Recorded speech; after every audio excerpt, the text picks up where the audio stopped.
Van der Waal equation of state, van der Waals equation of state. चलिए ये जो equation है ना, it was use in order to explain the behaviour of real gases. ठीक है, यानी van der Waal ने इसको यूज क्यों किया? It explains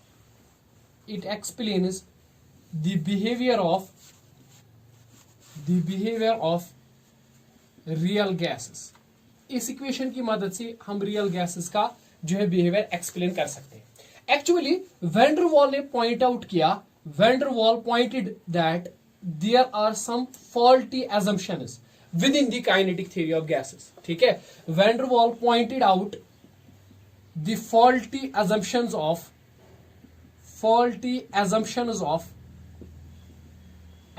of kinetic theory.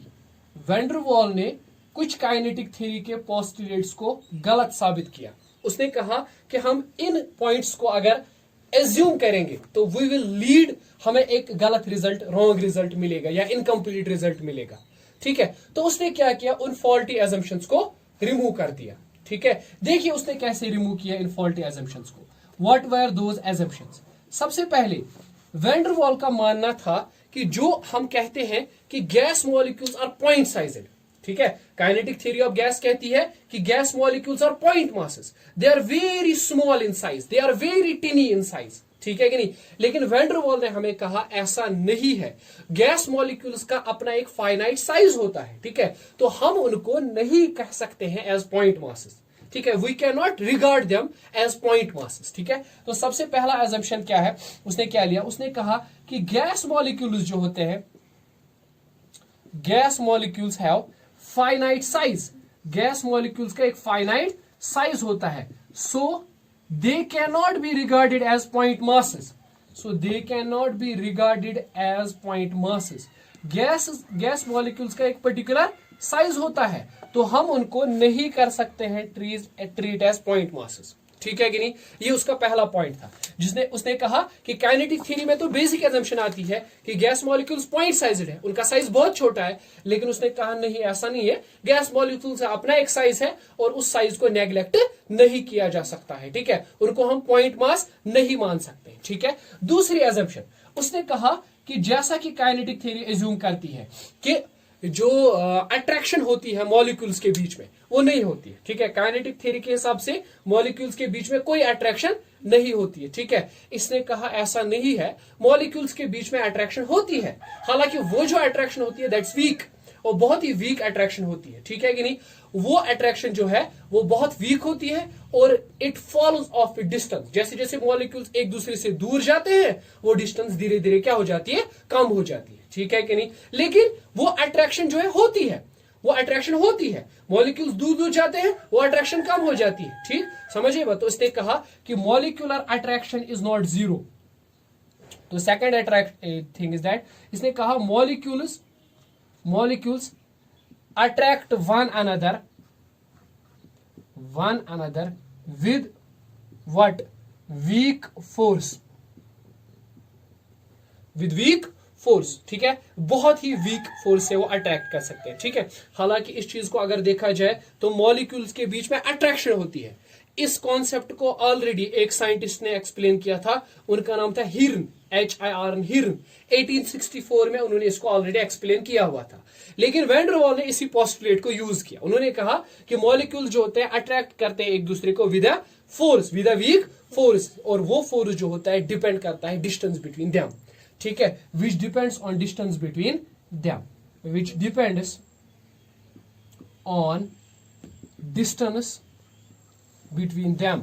Molecules के बीच में फोर्स ऑफ अट्रैक्शन होता है, वो अट्रैक्शन फोर्स वीक होता है और वो अट्रैक्शन डिस्टेंस पे डिपेंड करता है। राइट, अब यहां पे एक चीज देखने के काबिल है, वो ये कि जो मॉलिक्यूल्स होते हैं ना, वो अट्रैक्ट करते हैं एक दूसरे को, लेकिन वैन डर वाल खाली एक मॉलिक्यूल को कंसिडर करता है और उसके आसपास जो उसके नियरेस्ट नेबरिंग मॉलिक्यूल्स, जो उसके आसपास में मॉलिक्यूल्स हैं, बिल्कुल नेबर में, ठीक है, वो ज्यादा फोर्स एक्सर्ट करते हैं किस पे?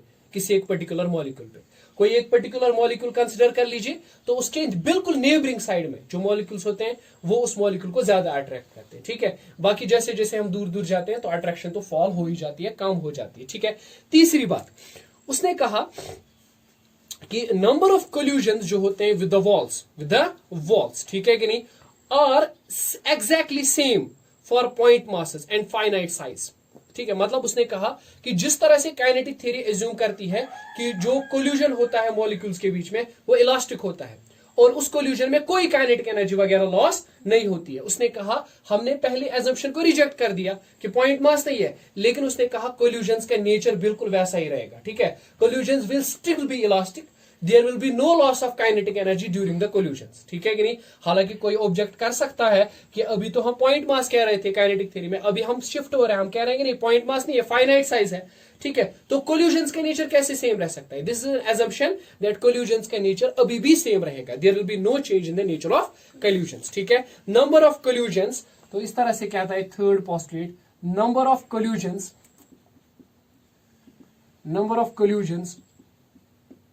with the walls of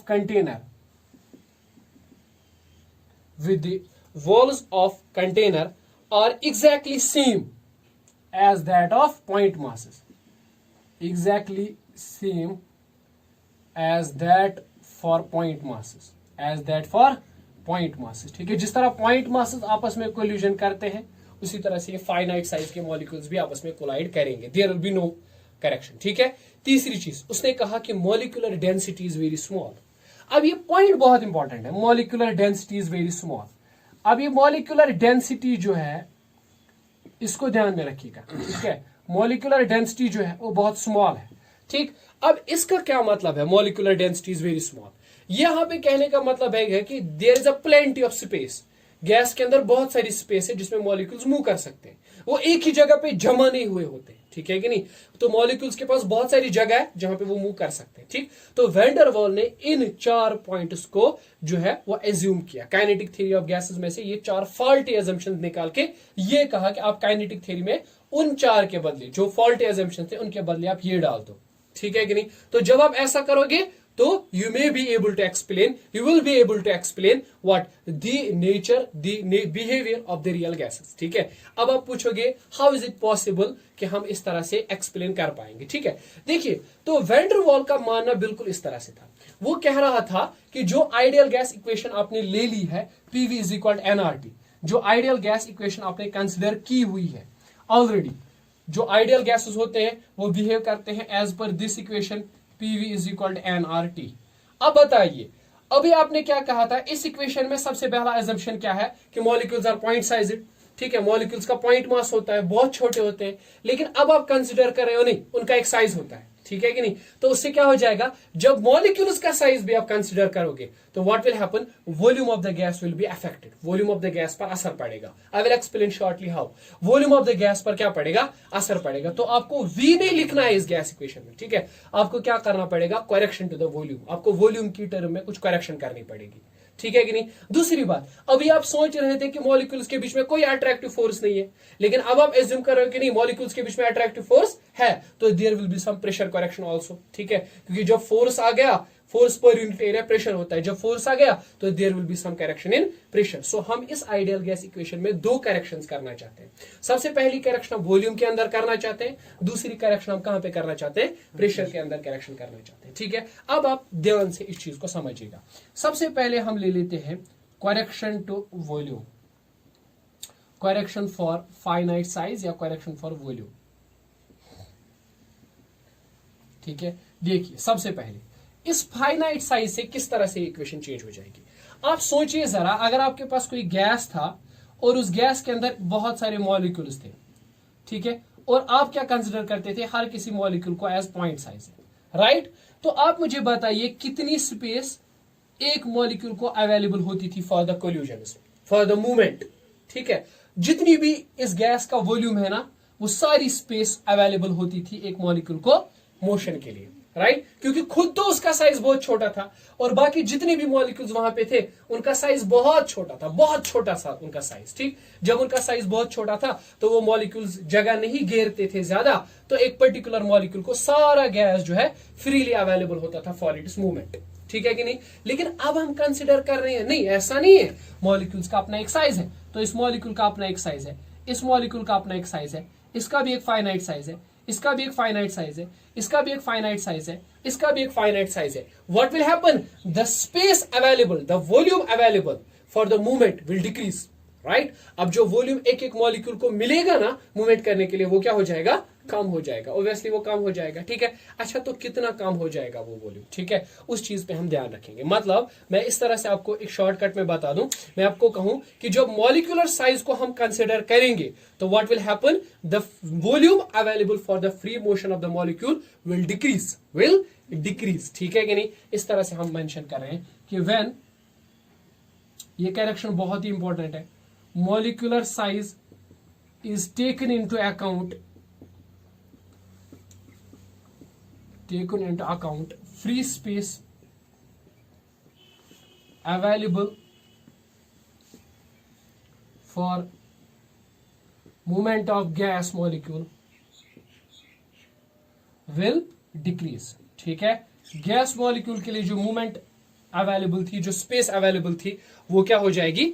कम हो जाएगी. ठीक है, मतलब अगर इसका गैस का वॉल्यूम V है तो अब मूवमेंट के लिए अभी पूरा ये वॉल्यूम अवेलेबल था, लेकिन जब हम मॉलिक्यूलर साइज की बात करेंगे तो ये वॉल्यूम अब पूरा अवेलेबल नहीं होगा. इसमें से माइनस हो जाएगा कुछ. अवेलेबल वॉल्यूम कितना बचेगा फ्री स्पेस मूवमेंट के लिए? V minus something. राइट, ठीक है. और वो समथिंग क्या होगा? वो वॉल्यूम जो इन मॉलिक्यूल्स ने ऑक्यूपाई किया हुआ है. ठीक है कि नहीं? Let us suppose volume occupied by the volume molecules is B. समझ आई बात? ठीक है. सपोज अभी अगर इसका 10 लीटर वॉल्यूम था, आप एज्यूम कर रहे थे मॉलिक्यूल्स का साइज बेहद छोटा है, तो पूरे के पूरे 10 लीटर्स में मॉलिक्यूल मूव कर सकता था. लेकिन जब आप एज्यूम करते हो कि नहीं, मॉलिक्यूल्स का अपना एक साइज है, सपोज सारे मॉलिक्यूल्स मिलकर 1 लीटर का वॉल्यूम ऑक्यूपाई कर रहे हैं, ठीक है, या 200-300 ml का वॉल्यूम ऑक्यूपाई कर रहे हैं, तो what will happen? How much volume will be available for the motion? Total volume 10 minus the volume occupied by the molecules. ठीक है कि नहीं? तो ये जो B है ना, it represent is the volume term, volume correction term. समझ आई बात? तो इसको कहते हैं हम लोग covolume. It is called as a covolume. ठीक है. तो if I will say what is covolume, you will say sir it is the total volume. शाबाश. Which is restricted for the motion of molecule. Molecule क्या कर सकता है? पूरे gas में मूवमेंट कर सकता है, लेकिन ये जो B है ना, ये रिप्रेजेंट करता है उस वॉल्यूम को जो अब मॉलिक्यूल के पास अवेलेबल नहीं है फॉर द मोशन. राइट, अब ये रिस्ट्रिक्ट हो गया है, ये कम हो गया है. राइट, तो इस वाली इक्वेशन में जो इक्वेशन है PV = nRT, हमने यहाँ पे V लिखा था क्योंकि पॉइंट मासेस का एजम्पशन था, लेकिन अब हमें इस V को रिप्लेस करना पड़ेगा. किससे रिप्लेस करना पड़ेगा? V को रिप्लेस करना पड़ेगा V - B से. राइट, ठीक है कि नहीं? अभी हम इस वॉल्यूम टर्म को रिप्लेस करने वाले हैं. किससे? वॉल्यूम टर्म को रिप्लेस करेंगे V - B से. चलिए ठीक है, फर्दर थोड़ा सा सोच लेते हैं. अब यहाँ पे कोई मतलब क्वेश्चन कर सकता है कि सर ये जो B है, को वॉल्यूम है, कितना है, कितना हो सकता है? ठीक है, इसका ये देखा गया है. देखिए, इस तरह से मैं आपको बता दूं कि अगर मेरे पास 2 मॉलिक्यूल्स इस तरह से अवेलेबल है, जब ये मॉलिक्यूल्स आपस में कोल्यूजन करते हैं, जब 2 मॉलिक्यूल्स आपस में बिल्कुल कोलाइड करते हैं, तो इस तरह से वो कोलाइड करते हैं. This is the possibility. Right, अगर मैं मान लू ये इसका सेंटर है, यहां से यहां तक रेडियस R है, ये इसका सेंटर है, यहां से यहां तक रेडियस R है. What is the distance between their centres? इन दोनों के बीच में डिस्टेंस कितनी है? सेंटर्स के बीच में twice R. Right, this is the twice R which is the, शाबाश, which is the radius, which is the distance between the centre of the molecules. ठीक है, ये डिस्टेंस है जो मॉलिक्यूल्स के बीच में सेंटर डिस्टेंस होती है. ठीक है, अब मुझे बताइए, अगर मैं कहूं आपको इस तरह से, मुझे बताओ ये मॉलिक्यूल जो है किस वॉल्यूम में कोलिजन नहीं कर सकता है? दिस इज द वॉल्यूम जिसमें ये रेस्ट्रिक्टेड है, कोलिजन नहीं कर सकता. ये वॉल्यूम है जिसमें मॉलिक्यूल कोलिजन नहीं कर सकता है. ठीक है, इसके बाहर मॉलिक्यूल कोलिजन कर सकता है. राइट, ये जो स्फीयर मैंने डॉटेड लाइन से बनाया, इसमें ये कोलिजन पॉसिबल नहीं हो सकता है. क्यों? क्योंकि आप कहोगे कि सर इसमें ऑलरेडी एक कोलिजन हो चुका है. ठीक है, अब जो भी कोलिजन होगा इस स्फीयर से बाहर हो सकता है. ठीक है कि नहीं? अच्छा, इसका वॉल्यूम कितना होगा इस वाले का? V, दैट विल बी 4/3, शाबाश, पाई R नहीं, हाँ R, यहां से यहां तक कितनी डिस्टेंस है? Twice R whole cube. ठीक है कि नहीं? तो this will be the volume of the sphere, spherical volume. ठीक है कि नहीं? है ना? ठीक. Denied to the molecule, spherical volume denied to the molecule. ठीक है कि नहीं? ये जो वॉल्यूम है ना, spherical volume, it is denied. Molecule can't move in this sphere. Outside जा सकता है, ठीक है, लेकिन इसमें नहीं मूव कर सकता है. मतलब this is the volume which is denied. ठीक है, इसको हम VS लिखते हैं. VS and this volume is called as sphere of exclusion. It is called as sphere of exclusion. ठीक है कि नहीं? मतलब क्या एक्सक्लूजन क्यों हम कहते हैं? क्योंकि इस स्फीयर के अंदर मॉलिक्यूल की मूवमेंट नहीं हो सकती है, रेस्ट्रिक्टेड है, बंद है. समझ आई बात? अब आप पूछोगे सर ये थोड़ा सा एक्सप्लेन करें किस तरह से. देखो ये तो एक साइड पे कोलिजन हुआ ना. अब मॉलिक्यूल एक ही साइड पे दूसरा मॉलिक्यूल इसको होगा, इस मॉलिक्यूल के सराउंडिंग में और भी मॉलिक्यूल्स यहां से होंगे इस तरह से. ठीक है कि नहीं? तो उन मॉलिक्यूल्स की वजह से क्या होगा, इसका वॉल्यूम क्या हो जाएगा, रेस्ट्रिक्ट हो जाएगा. ठीक है, मतलब there will be no movement possible within this sphere. समझ आई बात? इसीलिए हम इसको कहते हैं स्फीयर ऑफ एक्सक्लूजन. ठीक है कि नहीं? और ये स्फीयर कितना बड़ा होता है, कॉमन सेंस से सोचा जाए. एक एक मॉलिक्यूल का साइज क्या होता है, what is the size for each molecule. एक एक मॉलिक्यूल का साइज क्या मान सकते हैं. ठीक है, देखिए वॉल्यूम ऑफ ईच मॉलिक्यूल कितना है, volume of each molecule that is 4/3 pi R cube. Right, 4/3 pi R cube. ठीक है, अब कितना है स्फीयर ऑफ एक्सक्लूजन, कितना है यहां से देख लीजिए, 4/3 पाई आर क्यूब, और 2 पे क्यूब लगेगा तो 8 बनेगा. ठीक है कि नहीं? है ना? ठीक, तो आप देख लीजिए स्फीयर ऑफ एक्सक्लूजन जो है VS that is equal to 8. ठीक है, टाइम्स 4/3 पाई आर क्यूब, मतलब 8 टाइम्स द मॉलिक्यूलर साइज. ठीक है कि नहीं? एक मॉलिक्यूल का जितना साइज है उसके आसपास में 8 टाइम्स उसका वॉल्यूम कंसिडर किया जाए तो उसमें वो मूवमेंट नहीं कर सकता है. राइट, ठीक है, उसके बाहर फ्री मूवमेंट पॉसिबल है. ठीक, उतना वॉल्यूम उसके आसपास ऑक्यूपाइड होता है, बाकी मॉलिक्यूल्स उसको वो वॉल्यूम मोशन के लिए अवेलेबल नहीं रखते. ठीक है कि नहीं? है ना? ठीक, अब देखिए अगर आप यहाँ पे एज्यूम करेंगे ना कि मॉलिक्यूल्स का क्या है, पॉइंट साइज है, तो ईच मॉलिक्यूल का साइज कितना हो जाएगा, बहुत कम हो जाएगा. आर जो है 0 की तरफ बढ़ेगा, tend will 0, R will tend to 0, मतलब radius will be very small, and when radius will be very small the volume for sphere of exclusion will be very small, मतलब there will be all space available to the molecule, no space will be denied to the molecule, no space will be denied to the molecule. ठीक है कि नहीं? तो nutshell में क्या हमें cracks क्या निकला इस सबसे हमें क्रैक्स ऑब्टेन हुआ कि सारी स्पेस जो है अवेलेबल नहीं होती है फॉर द मूवमेंट. ठीक, there is some space which is restricted, which is denied, and that space is denoted by the volume for the sphere of exclusion. ठीक है कि नहीं? तो हमें क्या करना है, सिंपल में आइडियल गैस इक्वेशन में क्या करना है, V के बदले हमें क्या लिखना है, V माइनस बी. V के बदले क्या लिखना है, V minus. Okay, let's modify the equation, कोई इशू नहीं है, मॉडिफाई कर लेते हैं. अभी हम इसको मॉडिफाई कर देते हैं. क्या लिखेंगे आप, अब हम इसको लिखेंगे P V minus B is equal to, कोई इशू नहीं, यहां से NRT अपनी ही तरह से रख लेंगे. ठीक है कि नहीं? है ना? ठीक, because there will be no change in temperature के लिए करेक्शन नहीं होगी. ठीक, तो चलिए ये तो हमने पहली एजम्पशन से कहा कि अगर हम फाइनाइट वॉल्यूम कंसीडर करेंगे तो there will be correction in the volume, there will be correction in the volume. ठीक है कि नहीं? अब यहाँ पे ध्यान दीजिएगा, इस तरह से आप समझिएगा इस चीज को. अब थोड़ा सा फर्दर आगे बढ़ते हैं. नाउ मैंने कहा कि अभी हम कंसीडर क्या करेंगे कि मॉलिक्यूल्स के बीच में अट्रैक्शन भी है. ठीक है, मॉलिक्यूल्स के बीच में कुछ ना कुछ अट्रैक्शन होती है. राइट, तो हम कहेंगे दूसरी चीज हम यहाँ पे कंसीडर करेंगे which is correction for intramolecular attraction. ठीक है, देखिए बेटा, हमारा दूसरा एजम्पशन जो वैन डर वाल ने लिया था, जो मॉलिक्यूल्स के बीच में अट्रैक्शन होती है, लेकिन वो जो अट्रैक्शन होती है बेहद स्मॉल अट्रैक्शन होती है. ठीक है, बहुत ही कम अट्रैक्शन. ठीक है कि नहीं? है ना? लेकिन अट्रैक्शन होती है, ऐसा एज्यूम किया जाता है कि अट्रैक्शन होती है. तो मुझे बताइए इस तरह से, अब यहाँ पे एक चीज अक्सर पूछा जाता है कि आप हमें बताइए, काइनेटिक थ्योरी में हम एज्यूम करते थे कि there is no attraction between the molecules के बीच में कोई अट्रैक्शन नहीं है. अब जिसने काइनेटिक थ्योरी बनाई वो कोई आम बंदा तो था नहीं, बेवकूफ तो था नहीं कि उसको पता नहीं होगा कि मॉलिक्यूल्स के बीच में अट्रैक्शन है. सिंस फ्रॉम क्लास 9 क्लास 8 हमें पढ़ाया जाता है कि नहीं, मॉलिक्यूल्स के बीच में अट्रैक्शन होती है. गैस मॉलिक्यूल्स अट्रैक्ट करते हैं, लिक्विड मॉलिक्यूल्स अट्रैक्ट करते हैं, सॉलिड मॉलिक्यूल्स अट्रैक्ट करते हैं. ठीक है, काइनेटिक थ्योरी जिसने बनाई, क्या उसने नहीं पढ़ा था कि गैस मॉलिक्यूल्स अट्रैक्ट करते हैं? उसने भी पढ़ा था, फिर उसने कंसीडर क्यों नहीं किया? ठीक है, इस चीज को मैं समझाता हूं. देखिए, अगर आप गैस को कंसीडर कर ले, मान लीजिए ये एक मॉलिक्यूल है. ठीक, अब इस मॉलिक्यूल के आसपास बहुत सारे और भी मॉलिक्यूल्स होते हैं, लाइक दिस वे होते हैं कि नहीं? बहुत सारे और मॉलिक्यूल्स होते हैं, ये मत अकेला होगा. ठीक है, इसके आसपास बहुत सारे मॉलिक्यूल्स होते हैं और every molecule is attracting it towards itself, हर कोई मॉलिक्यूल अट्रैक्ट करता है इसको अपनी तरफ, लाइक दिस वे, राइट। तो काइनेटिक थ्योरी में ये एजम्पशन किया गया था कि चूंकि मॉलिक्यूल्स, एक मॉलिक्यूल पर हर तरफ से फोर्स लगता है, तो what will be the net force of attraction, ठीक है, what will be the net force on the molecule, 0। इसीलिए उन्होंने सबसे पहले अज्यूम किया था कि there is no force of attraction between molecules, ठीक है कि नहीं, है ना, ठीक। ऐसा नहीं था, उन्हें भी पता था कि अट्रैक्शन होती है, लेकिन उन्होंने इस तरह से उनको एक्सप्लेन किया। लेकिन अगर हम इस चीज को समझेंगे, क्या हर कोई मॉलिक्यूल इसी तरह का होता है? हर किसी मॉलिक्यूल के आसपास में बहुत सारे मॉलिक्यूल्स होते हैं, इक्वल नंबर ऑफ मॉलिक्यूल्स उसके साइड पे होते हैं जो उसे अट्रैक्ट करते हैं हर तरफ से और नेट फोर्स 0 होता है?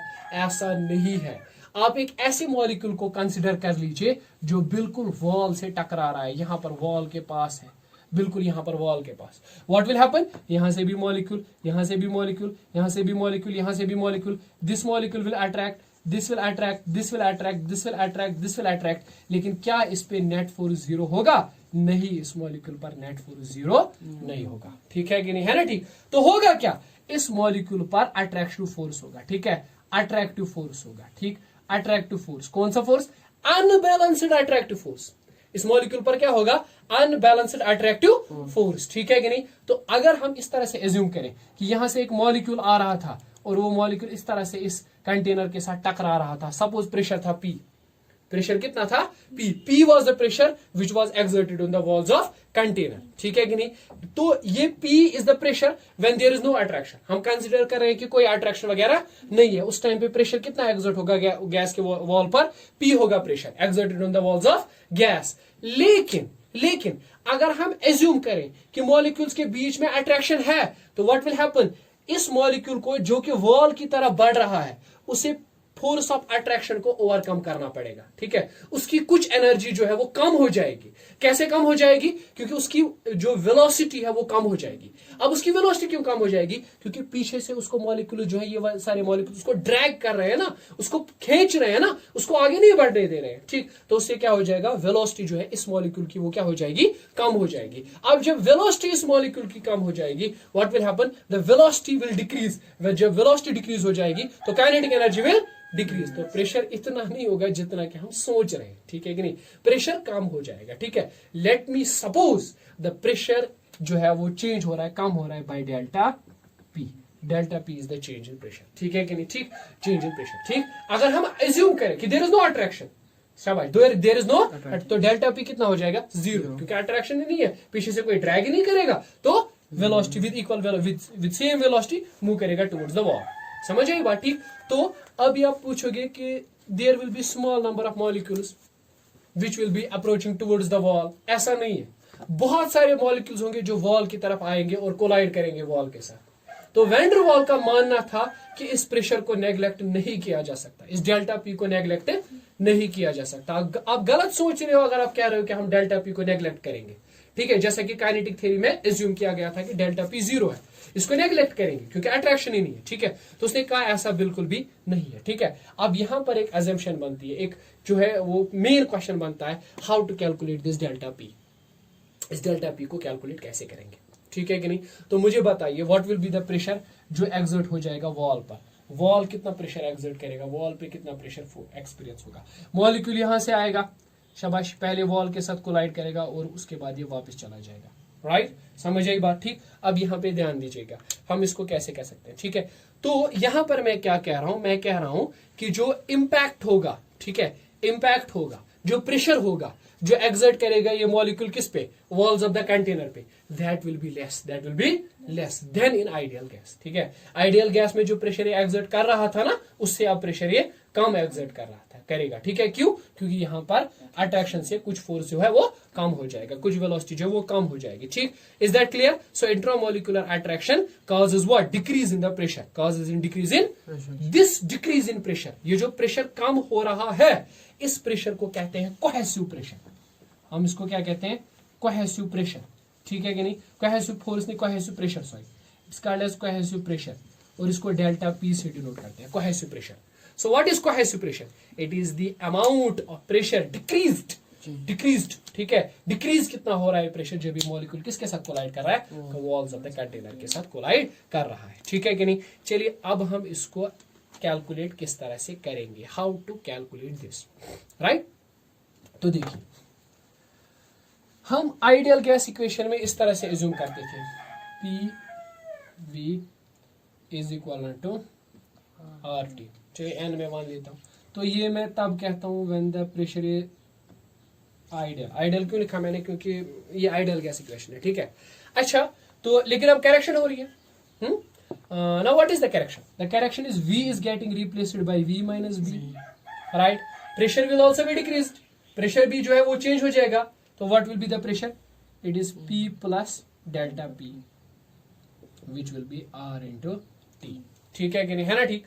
while delta p denotes what, the cohesive pressure, delta P denotes cohesive pressure. अब यहाँ पे एक इंपॉर्टेंट चीज है। अब आप पूछोगे कि सर ये जो डेल्टा पी है ना, कोहेसिव प्रेशर है, ये किस चीज पे डिपेंड करेगा। It will depend on the number of molecules per unit volume, it will depend on number of molecules per unit volume. Why, because number of molecules per unit volume ज्यादा होंगे तो वो ज्यादा मॉलिक्यूल्स कोलाइड करेंगे किसके साथ, wall के साथ, और वो एक्सर्ट करेंगे ज्यादा प्रेशर, राइट, ठीक है कि नहीं। तो I can say the delta P is directly proportional to number of molecules per unit volume, ठीक है कि नहीं। लेकिन देखा गया है स्क्वायर टाइम्स होता है, ठीक है कि नहीं, है ना। Delta P is directly proportional to N by V whole square, मतलब कि change in pressure, cohesive pressure is directly proportional to number of molecules per unit volume square, ठीक है कि नहीं, स्क्वायर, ठीक। तो इसको आप लिख सकते हो delta P is equal to, यहाँ पे कोई कॉन्स्टेंट लगाते हैं, let me suppose say alpha prime, कोई कॉन्स्टेंट लगा रहे हैं, ठीक है।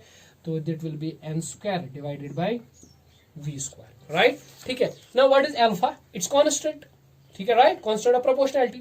what is n, number of molecules, number of molecules will always be a constant, right। तो हम क्या कर सकते हैं, अल्फा और n स्क्वायर के बदले कोई और कॉन्स्टेंट लगा सकते हैं। तो लेट मी रिप्लेस इट, तो I can say delta p is equal to alpha और n स्क्वायर के बदले चलिए मैं a लिख देता हूँ, ठीक है, a divided by v square, ठीक है कि नहीं। सो हमारी जो इक्वेशन है वो किस तरह से बनेगी, p अपनी जगह पे प्लस डेल्टा की p के बदले क्या लिख सकते हैं, a by V square into, और उसके बाद v minus b is equal to r into t। This equation is modified ideal gas equation and is called as van der Waals equation, और इसी को हम लोग कहते हैं वैन डर वाल्स इक्वेशन, ठीक है कि नहीं, we call that as van der Waals equation, ठीक। यानी ये जो इक्वेशन है ना, इसमें आप देखो a by V square is nothing but it is the pressure correction term and b is nothing but it is the volume correction term, ठीक है। अब ये जो प्रेशर करेक्शन टर्म है ना, a बाई वी स्क्वायर, ठीक है, इसको कोहेसिव प्रेशर कहते हैं, ठीक है। और ये जो b है it is called as cohesive volume, ठीक है कि नहीं, को वॉल्यूम जिसको हम कहते हैं, को वॉल्यूम, राइट। तो इस इक्वेशन को हम लोग कहते हैं आइडियल गैस इक्वेशन के बजाय हम इसको कहते हैं वैन डर वाल्स इक्वेशन, ठीक है कि नहीं। इस इक्वेशन के लिए आप ग्राफ भी ड्रॉ कर सकते हो, ठीक है। There are some more things जो हम इस इक्वेशन से निकाल सकते हैं, ठीक। तो बहुत सारी चीजें हैं, plenty of things are there जो हम निकाल सकते हैं, ठीक। अब आप एक चीज यहाँ पे एज्यूम कर सकते हैं, अगर आप देखें इस इक्वेशन में, if you will assume that molecules are point sized, then the b will reduce to 0, and if you assume there is no attraction then this second term will reduce to 0, और equation जो है फिर से ideal gas equation pv is equal to nRT की तरह दिखेगी आपको, ठीक है। The equation will be same, ठीक। अब इस इक्वेशन पे हम और भी डिस्कस करेंगे, बहुत सारी चीजें हैं अभी इस इक्वेशन में which we need to discuss, ठीक है, और उनको हम डिस्कस करेंगे इन द नेक्स्ट लेक्चर इंशाल्लाह, ठीक है। कि देखेंगे हम इस इक्वेशन में, इस इक्वेशन से हम ये समझने की कोशिश करेंगे किसी भी रियल गैस का बिहेवियर किस तरह से समझा जा सकता है, ठीक है। तो उस चीज को हम एक्सप्लेन करेंगे इन कमिंग लेक्चर्स, ठीक। तो विल सी देम।